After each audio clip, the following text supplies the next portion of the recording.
पिछली बार जब हम लोग मिले थे तो मैंने एक ट्रेलर रिएक्शन किया था रॉकेट बॉयज़ का और काफ़ी समय से इस सीरीज़ का इंतज़ार कर रहा था और आज फाइनली मैं मतलब इस सीरीज़ को पूरा देख चुका हूँ और काफ़ी मज़ा आया सीरीज़ को देखकर। और चलिए बात करते हैं सीरीज़ के बारे में और क्या चीज़ें मुझे पसंद आईं, क्या चीज़ें जो है मुझे लगता है कि इम्प्रोवाइज़ हो सकती थी, कुछ चीज़ें जो ठीक हो सकती थी, उनके बारे में बात करेंगे। और हाँ, इससे पहले कोई भी सीरीज़ का रिव्यू वगैरह कभी मैंने किया नहीं है। तो ये जो रिव्यू होगा वो बेसिकली इनकी स्टोरीज़ पर होगा। तो मतलब अगर मैं ज़्यादा बायस्ड हो जाऊँ तो भई सॉरी फॉर दैट, क्योंकि I am a bit biased for scientist. तो चलिए शुरू करते हैं। सबसे पहले जो चीज़ें मुझे अच्छी लगी उनके बारे में बात कर लेते हैं। जो चीज़ें मुझे अच्छी लगी उनमें सबसे पहली चीज़ है कास्टिंग। भाई खतरनाक लेवल की कास्टिंग हुई है। जो मेन लीड हैं उनकी तो बहुत ही ज़्यादा अच्छी कास्टिंग हुई है। चाहे भाभा की हो, चाहे वो सारा भाई की हो।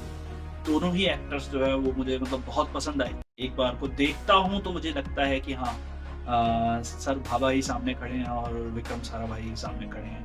दोनों जने मतलब बहुत बहुत अच्छे लगते हैं, बहुत अच्छे लगते हैं। तो वो देख के जो है वो मज़ा आया था और उनका फर्स्ट इंटरैक्शन देख के काफ़ी मज़ा आया था।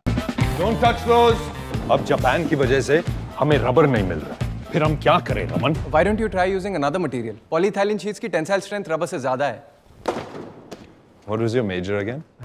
पहले ही एपिसोड में होमी भाभा हैं हमारे, वो एक एक्सपेरिमेंट जो है वो अपनी क्लास में परफॉर्म करके दिखाते हैं। विल्सन चेम्बर का ये एक्सपेरिमेंट था और एक्सपेरिमेंट के बारे में अगर आप लोगों को जानना है तो नीचे कमेंट सेक्शन में लिख देना। मेरा दूसरा जो साइंस चैनल है रोजेंडर, उस पर मैं ये वीडियो जो है वो बना दूंगा और इस पर सारी चीज़ें एक्सप्लेन करूँगा। मैंने भी काफ़ी सारी चीज़ें लिख के रखी हैं जो जो मुझे इस सीरीज़ से साइंस के बारे में एक्सप्लेन करने के लिए टॉपिक्स मिले हैं। तो वो मेरे लिए भी कुछ नए हैं, कुछ मैं जानता हूँ, तो उनको जो है मैं वहाँ पर एक्सप्लेन करूँगा। तो अगर आप लोग इंटरेस्टेड हो तो वहाँ आकर देख सकते हैं। वैसे मैंने भी होमी भाभा सर की एक बायोग्राफी बनाई है, आई बटन पर लिंक आ रहा होगा, आप लोग जाकर देख सकते हैं। देन सेकंड थिंग कि भाभा का जो कैरेक्टर था, भाई डोमिनेटिंग तो है। बहुत डोमिनेटिंग कैरेक्टर थे और बहुत ज़्यादा डोमिनेटिंग इंसान थे। मतलब और विज़नरी जो वो जिस तरह के विज़नरी थे ना, और सिर्फ़ भाभा ही नहीं, विक्रम साराभाई भी बहुत ज़्यादा विज़नरी थे। और भाभा का कैरेक्टर जिस तरह से निकल के आता है वो बहुत ज़्यादा मतलब अच्छा लगता है कि कुछ अप एंड डाउन्स हैं उनकी लाइफ़ में। और लिटरली जो एक सुपर हीरो वाला सिनेरियो अगर आप कंसीडर करो कि सुपर हीरो जो है वो पब्लिक में कैसा है एंड देन वो घर पे कैसा है। तो जो लाइफ की प्रॉब्लम्स हैं भाभा की वो काफ़ी अच्छे से दर्शाई गई हैं। मतलब लिटरली जब मैं उनकी कहानी के बारे में पढ़ रहा था तब मुझे मतलब ये चीज़ें पता लगती हैं कि किस तरह से उन्होंने मतलब अपने पिताजी को लेटर लिखा था 19 साल की उम्र में, जब वो कैम्ब्रिज में थे। तब उन्होंने लिखा था कि मैं इंजीनियरिंग नहीं करूँगा, मैं न्यूक्लियर फिज़िक्स करूँगा और मैं इसी चीज़ में आगे बढ़ूँगा। और आपने देख ही लिया उनके पिताजी का और उनका रिलेशन कैसा था। बहुत अनप्रेडिक्टेबल आदमी थे। बाकी आ जाते हैं कि कास्टिंग पे विक्रम साराभाई की जो वाइफ़ थी मृणालिनी साराभाई, सॉरी टंग थोड़ी-सी स्लिप हो जाती है उनका नाम लेते वक़्त। तो मृणालिनी साराभाई जो हैं, वो उनका कैरेक्टर काफ़ी मुझे अच्छा लगा क्योंकि एक्चुअल में ये दोनों ही व्यक्ति जो हैं हमारे दोनों साइंटिस्ट विक्रम साराभाई एंड होमी जहांगीर भाभा, दोनों ही आर्ट के लिए इनका मतलब बहुत बहुत बहुत रिस्पेक्ट थी। ये लोग बहुत ज़्यादा एक तरीके से रिस्पेक्ट करते थे आर्टिस्ट की। तो वो चीज़ जो है वो मुझे देख के अच्छा लगा कि उनका जो कैरेक्टर है और वो साउथ इंडियन को ही लिया गया। मतलब एक साउथ इंडियन को कास्ट किया गया उसमें ताकि वो एक्सेंट जो है वो नेचुरल लगे। तो ये चीज़ जो है वो मुझे काफ़ी अच्छी लगी एंड देन उनकी कहानियों को जिस तरह से दिखाया गया वो काफ़ी ज़्यादा पसंद आया मुझे। और ओवरऑल अगर मैं कहूँ तो बहुत मज़ा आया मुझे सीरीज़ देखकर। अब बात कर लेते हैं मुझे क्या-क्या चीज़ें नहीं पसंद आई और क्या-क्या चीज़ें जो है मुझे लगा कि क्या-क्या कमियाँ जो हैं वो सीरीज़ में रह गई। सबसे पहली बात, यार तुमने सर सीवी रामन के कैरेक्टर के साथ क्या किया है?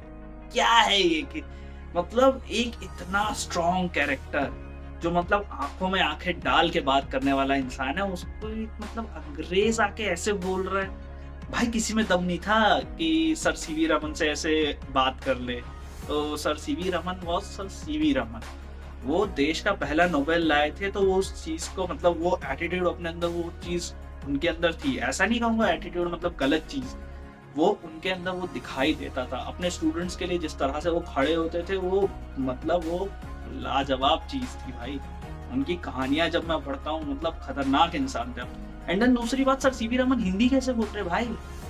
अगर आप उनकी ऑडियोज़ कभी अगर आपको सुनाई पड़े, तो आप एक बार अगर उनकी ऑडियो सुनेंगे, बिल्कुल भी हिंदी नहीं, मतलब कि हिंदी इस तरह की नहीं बोलते थे वो।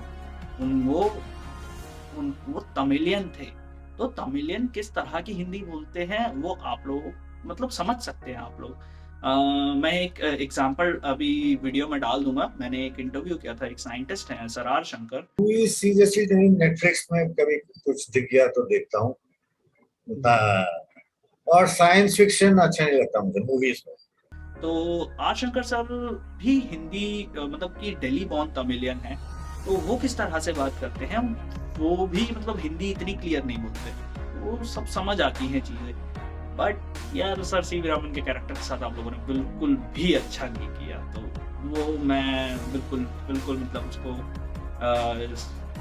मुझे अच्छा नहीं लगा, पसंद नहीं आया, बिल्कुल नहीं पसंद आया। बाकी दूसरी चीज़ जो है, वो कहानी काफ़ी स्ट्रेच्ड आउट सी लगती है मेरे को कि कुछ चीज़ें ऐसी थी जो मतलब सिर्फ सीरीज़ के लिए जो है उसमें डाल दी गई। और अगर आप गूगल वगैरह पे सर्च करने जाओ या भाभा की कहानियाँ पढ़ के देखो या विक्रम साराभाई की कहानियाँ पढ़ के देखो, तो वो जो कहानियाँ हैं मतलब वो कैरेक्टर्स जो है वो मुझे कहीं समझ नहीं आते कि हो सकता है वो कैरेक्टर्स एग्जिस्ट करते हों। जैसे प्रोफेसर माथुर का कैरेक्टर है, वो मुझे समझ नहीं आया, और मेहंदी रज़ा सर का कैरेक्टर है, तो इन दोनों का ही कैरेक्टर मुझे समझ नहीं आया, तो कि कहाँ पर एग्जिस्ट करता है। हो सकता है कि मैं गलत हूँ, मैं ये नहीं कह रहा कि मतलब पूरी तरह से कि ये फिक्शनल कैरेक्टर्स हैं, या फिर हो सकता है ये एग्जिस्ट करते हों, हो सकता है किसी दूसरे नाम से एग्जिस्ट करते हों, बट वो मुझे लगा, बट फिर भी काफ़ी अच्छे कैरेक्टर्स थे दोनों ही।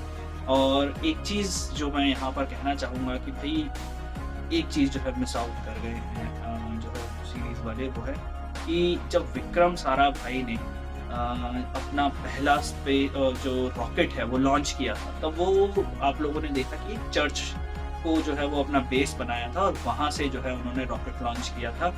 एंड वहाँ पर क्या हुआ था कि अब आप एक सोच के देखो, एक टाइम जब इंडिया आज़ाद हुआ ही है, अभी कुछ साल हुए हैं आज़ादी को, और आप एक चर्च में जाकर ये बोलते हो कि हमें इसे अपना बेस स्टेशन बनाना है, हम यहाँ पर अपनी एक लेबॉर्ट्री खोलेंगे, मतलब कि लेबॉर्ट्री नहीं, मतलब हम यहाँ पर अपना एक स्टेशन बनाएंगे जहाँ से हम रॉकेट लॉन्च करना चाहते हैं। तो किस तरह से वो कॉन्वर्सेशंस गांव वालों के बीच में और विक्रम साराभाई सर के बीच में हुई होंगी, और किस तरह की कॉन्वर्सेशंस जो है वो निकल के आई होंगी, क्या उस समय का माहौल रहा होगा, किस तरह की बातें हुई होंगी। बहुत ब्यूटीफुल स्टोरी है यार, ये बहुत ब्यूटीफुल स्टोरी है। ये मिस आउट कैसे कर गए यार आप लोग, मतलब ये चीज़ देख के जो है ना वो आंखों को एकदम मज़ा आ जाता कि क्या मतलब कैसे, क्या कन्विंसिंग पावर थी विक्रम साराभाई की, कितनी कन्विंसिंग पावर थी। तो ये कुछ चीज़ें हैं जो मैं कहना चाहूँगा कि भाई ये जो सीरीज़ है उसमें ये चीज़ हो सकती थी। देन रामन सर का कैरेक्टर तो यार मैं बार-बार मेंशन करूँगा भाई। तो ये कुछ बातें थी जो रॉकेट बॉयज़ सीरीज़ देखने के बाद जो है मेरे दिमाग में चल रही थी, और रॉकेट बॉयज़ सीरीज़ अब मैंने देख ली है, तो ये जो 2 किताबें मेरे पास हैं भाई, ये 2 किताबें विक्रम साराभाई की जीवनी है और भाभा की जीवनी, दोनों ही जो है वो मैं अब पढ़ने वाला हूँ। और इनमें से एक किताब जो है वो थोड़ी ज़्यादा मैं पढ़ चुका था, बट इनिशियल चैप्टर्स मुझे इसके थोड़े बोरिंग लगे, क्योंकि विक्रम साराभाई से ज़्यादा हिस्ट्री के बारे में इसमें दिया गया है, अहमदाबाद की हिस्ट्री के बारे में ज़्यादा दिया गया है, तो इसलिए मुझे ज़्यादा मज़ा नहीं आया था। बट अब दोबारा मैं इसको पढ़ूँगा। और एक चीज़ आप लोगों के लिए, मतलब एक बढ़िया सी चीज़ जो मैं आप लोगों को दिखाना चाहता हूँ, कुछ पिक्चर्स हैं इस किताब में, वो आप लोग देखेंगे तो आपको बहुत मज़ा आएगा। तो मैं पिक्चर्स जो है वो फ़ोटो खींच के मैं आपको स्क्रीन पे दिखाऊंगा। और दूसरी चीज़ आपने ये देखा होगा कि सर होमी भाभा हमेशा पंडित जी को, पंडित जवाहरलाल नेहरू को हमेशा भाई कहकर बोलते थे। तो ये जो किताब है मेरे पास, इसमें जो उनके लेटर्स लिखे हैं, उनके द्वारा लिखे गए लेटर्स हैं, उनकी कॉपीज़ भी, मतलब कि कॉपीज़ क्या कहें, मतलब कि उन लेटर्स को भी यहाँ इंक्लूड किया गया है। तो साफ दिखाई देता है कि वो जो है पंडित जी को डियर भाई कह के ही संबोधित करते थे, माय डियर भाई। अगर अभी मैंने एक लेटर निकाल के रखा हुआ है, मैं आप लोगों को दिखाऊंगा वैसे एडिट करके। तो ये एक बहुत बढ़िया डिटेल जो है वो मुझे लगी थी। तो ओवरऑल भाई बहुत ही बढ़िया जो है ये तो जो सीरीज है वो निकल के आई है, और मतलब बहुत कुछ खेलने की कोशिश की गई है इसमें, बहुत कुछ चीज़ें दिखाई हैं, बहुत मज़ेदार चीज़ें दिखाई गई हैं। जर्नी जो है वो एक तरीके से मज़ेदार लगती है। अब एक चीज़ जो है मेरे हिसाब से ऐसा लगता है कि इंडियन साइंटिस्ट के ऊपर लोग मतलब इनकी स्टोरीज़ पर पैसा लगाना शुरू करेंगे। मैं तो इतने समय से बना ही रहा हूँ इंडियन साइंटिस्ट की बायोग्राफीज़, बट अब जो है वो पब्लिक वाले, मतलब जो पैसे वाले लोग हैं वो भी बनाना शुरू करेंगे और मतलब मज़ा आएगा। एक चीज़ अगर मैं आप लोगों को बोलूँ तो अगर आपको ये स्टोरी पढ़ने में, मतलब कि इनकी स्टोरी जानने में मज़ा आया है, तो आप एक बार सर सीवी रामन की बायोग्राफी पढ़ के देखिए।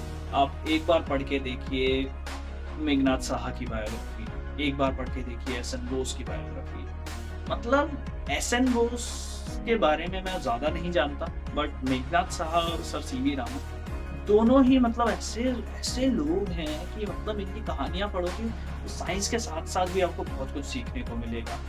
तो काफ़ी सारी चीज़ें जो हैं वो यहाँ पर मैं बोलना चाहता हूँ, बट अभी वीडियो ज़्यादा लंबा हो जाएगा। तो अगर आप लोग चाहते हैं कि मैं कुछ सजेस्ट करूँ, कुछ साइंटिफिक ऐसे टॉपिक्स, कुछ साइंटिफिक हिस्ट्री से हमारी जो इंडियन साइंटिफिक हिस्ट्री है उससे अगर कोई टॉपिक्स जो हैं जिन पर सीरीज़ बन सकती है, तो वो टॉपिक्स मेरे पास बहुत इंटरेस्टिंग ऐसे टॉपिक्स हैं जिन पर सीरीज़ बन सकती है, और बन गई तो भाई बहुत मज़ा आएगा। तो अगर आप लोग चाहते हो कि वो मैं सजेस्ट करूं तो कमेंट सेक्शन में लिखकर मुझे बताना, तो वो मैं आप लोगों को मतलब उसके लिए अलग से एक वीडियो बनाएंगे एंड देन उन टॉपिक्स पर भी डिस्कस करेंगे। तब तक के लिए thank you very much. Video बहुत लंबा हो गया है और यहाँ तक देख चुके हो तो लाइक और शेयर कर देना भाई। Thank you.